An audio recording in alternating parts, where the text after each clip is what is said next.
Somos um único país, um único povo. Lula presidente. Da perseguição política à esperança renovada. Brasil, 30 de outubro de 2022. 20 anos depois de deixar o cargo como presidente mais bem avaliado do país, Luiz Inácio Lula da Silva é eleito pela terceira vez. Ultrapassa sua própria marca e com mais de 60 milhões de votos é o presidente mais popular da nossa história. É a vitória de um imenso movimento democrático que se formou acima dos partidos políticos, dos interesses pessoais, das ideologias, para que a democracia saísse vencedora. Lula enfrentou a eleição mais importante de sua vida política. Depois de acabar com a fome e tornar o Brasil a sexta maior economia do planeta, encontrou um país dividido pela mentira. Dominado pela intolerância, afogado em dívidas e isolado do mundo. Nós vamos encontrar uma saída para que esse país volte a viver democraticamente, harmonicamente, e a gente possa, inclusive, restabelecer a paz entre as famílias, entre os divergentes, para que a gente possa construir o mundo que nós precisamos e o Brasil. Neste 30 de outubro, a maioria do povo brasileiro votou por mais e não por menos democracia. Votou por mais e não por menos oportunidades para todos. Votou por mais esperança e menos medo, mais amor e menos ódio. A maioria do povo brasileiro confirmou sua confiança em Lula para colocar o Brasil mais uma vez na direção do futuro. Vou governar para 215 milhões de brasileiros e brasileiras. E não apenas para aqueles que votaram em mim. Não existe dois Brasis. Somos um único país, um único povo, uma grande nação.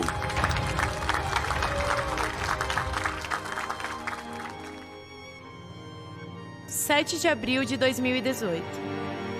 Lula é perseguido politicamente e injustamente condenado e preso por ato indeterminado. Chama atenção o fato da acusação não apresentar provas materiais. Contava apenas com delações pra lá de suspeitas. Nem ele sabia que eu cometi. Tá gravado lá, eu dizendo pro Moro: você está condenado a me condenar porque você já permitiu que a mentira fosse longe demais. A perseguição a Lula tinha o objetivo de tirá-lo da disputa eleitoral de maneira arbitrária e desonesta. Começa assim um forte movimento de resistência e denúncia da perseguição de Lula pelo judiciário.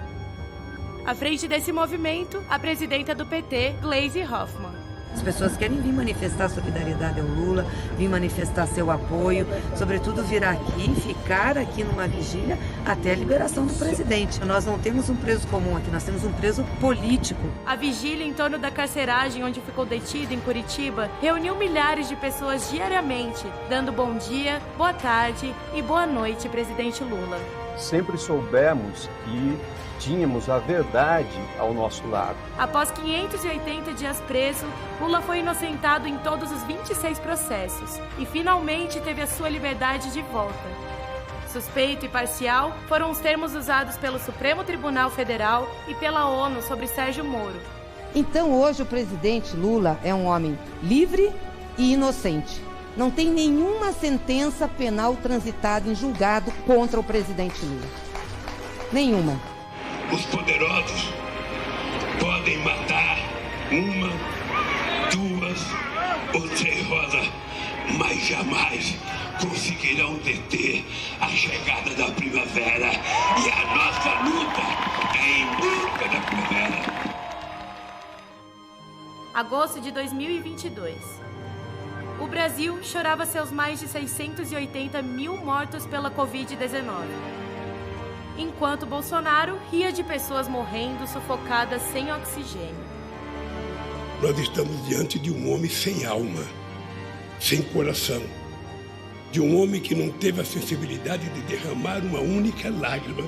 Não teve dó nem piedade de negar as vacinas quando elas poderiam ter salvado metade das pessoas que morreram. Incentivava aglomerações e criticava o uso de máscaras. Foi contra o auxílio emergencial de R$600 até perceber o seu valor eleitoreiro e aprovar a quantia. No meio da pandemia, a tentativa de sabotar todas as medidas preventivas, importantes, essenciais que foram tomadas por estados e municípios. Enfim, inocentado em todos os processos, em todas as instâncias e com todos seus direitos políticos recuperados, Lula trouxe consigo a esperança renovada. Agiu como verdadeiro estadista e convocou o mundo para combater a Covid juntos. Você sabe o quanto nós precisamos de alguém que olhe para o povo. Nós depositamos em você essa esperança. A favor da ciência, a favor da vacina e, sobretudo, a favor do povo brasileiro, Lula reacendeu a chama da democracia em favor do Brasil da esperança. Eu estou preocupado em brigar contra a fome, contra o desemprego, contra o baixo nível educacional nesse país. Não existe modelo de país que se desenvolveu sem antes investir na educação. Porque é isso que o Brasil precisa se transformar, num país exportador de conhecimento.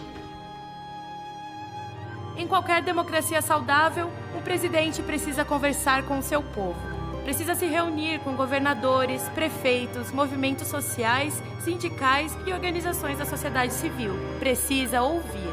Vocês vão ter dois caras que gostam de conversar. É o momento oportuno de você começar a fazer tua pauta de reivindicação. Colocar tudo o que vocês acham que tem que fazer. A verdadeira governança democrática se dá a partir de acordos com base nas reais necessidades do país e da sua gente. É nisso que Lula acredita. E assim que teve os seus direitos políticos recuperados e a sua inocência oficialmente decretada, deu início a uma série de encontros com os mais diversos setores da sociedade, em todas as regiões do Brasil, propondo uma caminhada conjunta em busca da reconstrução do país. Eu quero voltar a andar por esse país para conversar com esse povo. Foram diversos encontros com líderes comunitários e de movimentos populares, artistas, comunicadores, trabalhadores da indústria naval, construção civil, aplicativos, catadores de materiais recicláveis.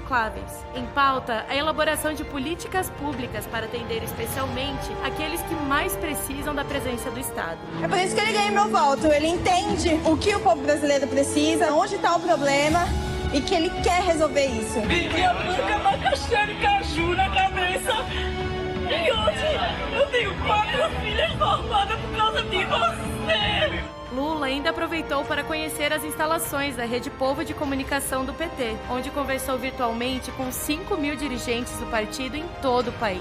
Daí em diante, a agenda foi se intensificando cada vez mais, fortalecendo a aliança para a construção do Brasil do futuro. Em outro encontro virtual, Lula conversou com mais de 8.000 comunicadores e comunicadoras de todo o Brasil. A gente tem que aproveitar uma campanha para a gente conversar sério. Porque a gente está conversando com uma família que está sentada no sofá, ali estão os avós, ali estão os pais, ali estão os filhos, os netos, e a gente tem que falar com respeito para essa gente e falar do futuro desse país. O ano é 2022. Lula assume mais uma vez o desafio de se candidatar à presidência da República para recuperar e reconstruir o Brasil, com base na democracia. Mas uma democracia onde todos e todas tenham acesso a oportunidades, à comida, à moradia, à saúde, à educação. Eu estou feliz porque as pessoas que imaginavam que ia acabar com a gente, as pessoas que acharam que me prendendo iria acabar com o movimento, eles achavam que ia parar com a luta. Lula se apresenta como ponto de união, o elo de coalizão pela democracia onde as pessoas convivam em harmonia em meio às divergências. O papel do presidente é uma espécie de papel de maestro de uma orquestra que tem múltiplas, harmonias, e nós precisamos criar uma harmonia nesse governo. E o papel do presidente da República. Um grande movimento entra em cena pela retomada de direitos, unindo de forma inédita todas as centrais sindicais, aproximando-se de outros partidos políticos, reunindo ex-presidenciáveis e ex-presidentes, ampliando o leque de alianças com todos os setores da sociedade, em defesa do Brasil e do povo brasileiro. Mesmo que a gente não pense igual em tudo, nesse momento algo muito mais importante nos une. O desejo de reconstruir o Brasil e melhorar a vida das pessoas. Eu não quero ser candidato apenas do PT. Eu quero ser candidato não apenas dos partidos aliados. Eu quero ser candidato de um movimento, das pessoas que amam, das pessoas que gostam de paz, das pessoas que têm amor, É preciso unir os divergentes para enfrentar os antagônicos. A frase de Paulo Freire tornou-se a máxima de Lula em torno de um projeto de reconstrução do Brasil e de retomada do crescimento econômico com desenvolvimento e inclusão social. Não por acaso, o nome escolhido para ser o seu vice, anunciado em abril de 2022, foi a do ex-governador de São Paulo, Geraldo Alckmin. Quando em abril deste ano, convidei o companheiro Alckmin para ser meu candidato a vice, muita gente achou estranho, porque pensou que nós éramos inimigos. Mas a verdade é que eu e Alckmin nunca fomos inimigos, fomos adversários. E um dia nós sentamos para conversar, botamos a divergência na mesa e chegamos à conclusão de que devíamos nos unir em nome de uma causa muito maior, a pacificação e a reconstrução do Brasil. 7 de maio de 2022. É lançado o movimento Vamos Juntos pelo Brasil, reunindo mais de 4.000 pessoas, entre militantes, representantes de movimentos sociais, lideranças partidárias, artistas e intelectuais. Começa a se desenhar uma grande festa da democracia, fundamentada na união e no amor. Nunca antes na história deste país, tantos partidos, movimentos populares, sindicatos, centrais sindicais, associações de classe, trabalhadores, empresários, profissionais liberais, artistas, intelectuais, atletas, pessoas de diferentes cores, religiões e orientações sexuais e preferências políticas se uniram já no primeiro turno de uma eleição para dizer: basta de tanto ódio, de tanta destruição, de tantas mentiras, de tanto sofrimento e de tantas mortes. Cabe a nós inaugurarmos um novo tempo.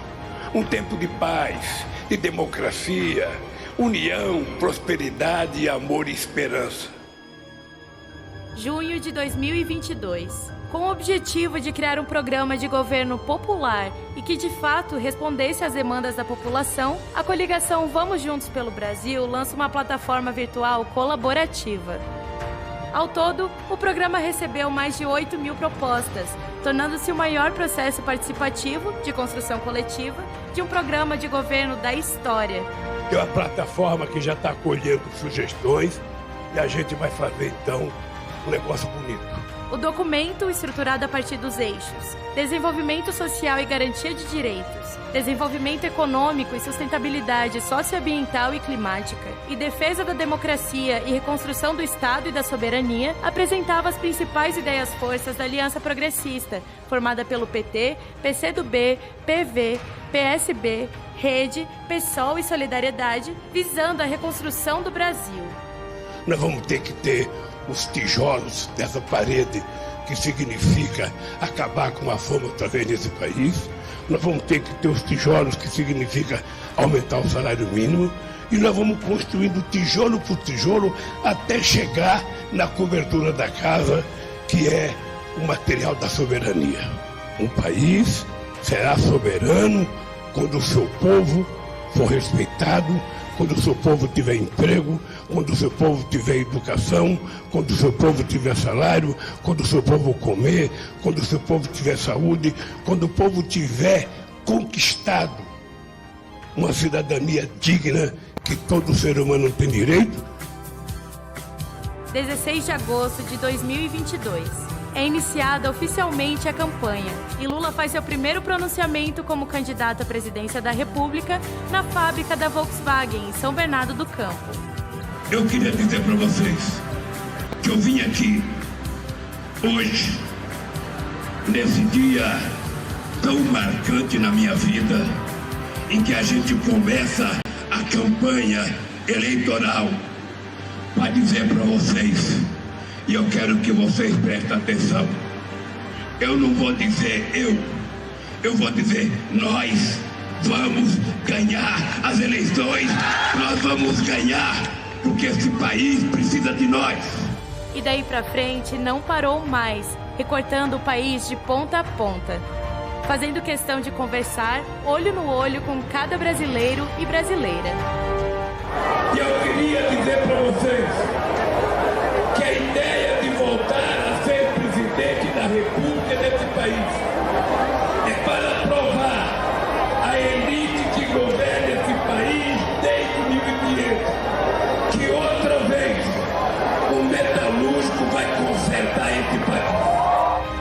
Não tardou para as ruas de todo o país serem tomadas por manifestações de apoio à chapa de Lula e Alckmin. Eu sei, eu digo sempre, quando a minha cabeça não pensar mais, eu sei que eu pensarei pela cabeça de vocês. Quando as minhas pernas não andarem mais, eu andarei pela perna de vocês. Quando o meu coração não bater mais, eu baterei pelo coração de vocês. E é o povo que vai recuperar esse país. É o povo que vai consolidar a democracia. Com a campanha ocupando as ruas de todo o Brasil, por muito pouco Lula não se elege logo no primeiro turno. Fortalecido e renovado, o ex-presidente se destacou nos debates e entrevistas com a experiência de quem governou o Brasil por 8 anos e se tornou o melhor presidente desde a redemocratização do país. Tenho orgulho de ter sido escolhido o melhor presidente da história do Brasil. E vocês sabem o que nós somos capazes de fazer. Gerar emprego, aumentar salário, aumentar a massa salarial, sabe? Melhorar a saúde, melhorar a educação, fazer a universidade, que eu sempre falo que o problema não é governar, é cuidar do povo. Lula apresentou propostas para o Brasil do futuro, ao contrário do seu adversário. Lula tratou da realidade do povo e se comprometeu a transformar a vida das pessoas, devolver a esperança, o sorriso e o orgulho de ser brasileiro e de ser brasileira. Só o Lula mesmo para fazer isso para mim, me dá essa felicidade imensa que eu sinto no meu coração. Sem medo de ser feliz, quero ver chegar, Lula, brilha nossa estrela. Não posso errar. Eu não tenho tempo de errar. Eu quero que vocês saibam que a minha determinação é fazer o que tiver que fazer. Mas que nós vamos acabar, nós vamos acabar com a fome. Que nós vamos recuperar o poder de geração de emprego nesse país. A democracia não é só o povo gritar que está com fome. Ele tem que comer. Não é só ele gritar que quer morar, ele tem que morar. Luiz Inácio Lula da Silva, o presidente que tirou o Brasil do mapa da fome e alçou mais de 30 milhões de brasileiros e brasileiras à classe média, é eleito presidente mais uma vez nos braços do povo. O mundo comemora sua vitória, com a certeza de que o país retomará as relações internacionais em favor de uma governança global para todos e todas, com foco, mais uma vez e sempre, no combate à pobreza e às desigualdades sociais. Eu quero dizer para vocês que a única razão que eu tenho de voltar a exercer o cargo de presidente é tentar restabelecer a dignidade do nosso país. Se quando eu terminar esse mandato, cada brasileiro estiver tomando café, estiver almoçando e estiver jantando outra vez, eu terei cumprido a missão da minha vida. Já na primeira semana de novembro, é instituído o Gabinete de Transição, sob a coordenação do vice-presidente Geraldo Alckmin, tendo a Luísio Mercadante como coordenador e ainda a presidenta do PT, Gleisi Hoffmann. Por que a gente trabalhou tanto para ganhar, está trabalhando tanto para apresentar esse diagnóstico do Estado? Porque nós temos um projeto para o país. E é um projeto muito, muito diferente desse que está aí. Não é da destruição das políticas públicas, muito pelo contrário, é da construção de políticas públicas e colocar o povo como centralidade do orçamento. E a primeira grande medida tomada foi o encaminhamento da PEC do Bolsa Família. Que é ela que vai garantir os recursos mínimos, para a gente manter os investimentos básicos, os serviços públicos essenciais. Eu estou convencido que nós vamos fazer o melhor governo que nós já fizemos e, se Deus quiser, o melhor governo que esse país já teve.